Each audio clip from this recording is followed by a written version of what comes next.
नाज़रीन, शाहपुर दरपुर में आम वाहिपे जूं शयूं ग़रीबनि जी पहुच खां चढ़ी वयूं आहिनि। पोरियत तबक़ो सख़्त मुतासिर थियो आहे।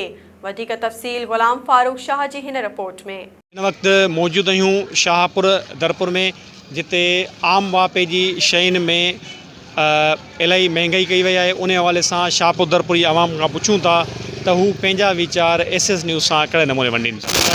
अस्सलाम वालेकुम दोस्त, तमाम घणियूं महांगायूं थी वयूं आहिनि।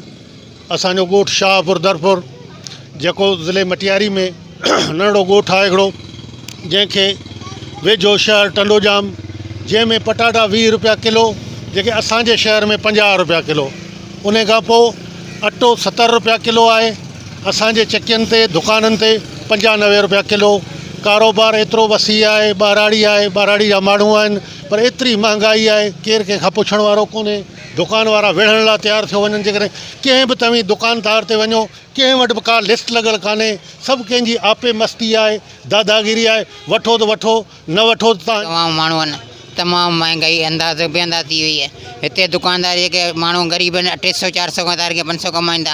अटो 95-90 रुपया लॻो पियो आहे। ग़रीब माण्हू छा कनि, खंडु वठनि, खीर वठनि, छा वठनि। एॾी त बेअंदाज़ माण्हू मजबूरी थी वई आहे, जंहिंमें ग़रीब माण्हू जीअण जंजाल थी चुको आहे। हिते माण्हुनि खे जीअण जंजाल करे ॾियो। हिते वाहबेदार माण्हू दुकानदार हथरां थी महांगाई कई आहे। हुते मिले 60 त हिते ॾींदा 90 रुपया।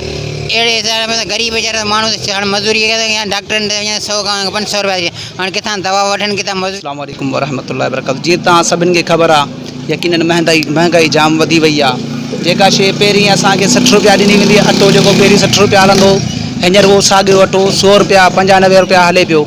ऐं एतिरे में तव्हां पाण सोचे सघो था, जेको ग़रीब मज़ूर माण्हू, जेको वीचारो कमाए रोज़ 300 रुपया हुनजी मज़ूरी आहे।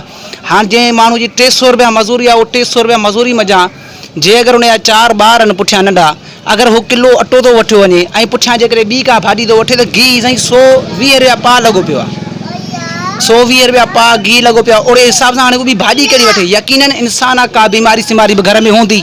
जी, त जीअं तव्हां हिते शाहपुर दरपुर जी आवाम जा व्यूज़ ॿुधा, उन्हनि जो इहो ई चवणु आहे त आम वाहिपे जी शयुनि में हथरादू महांगाई करे ऐं पोरे तबक़ो जंहिंमें सख़्तु मुतासिर थियो आहे।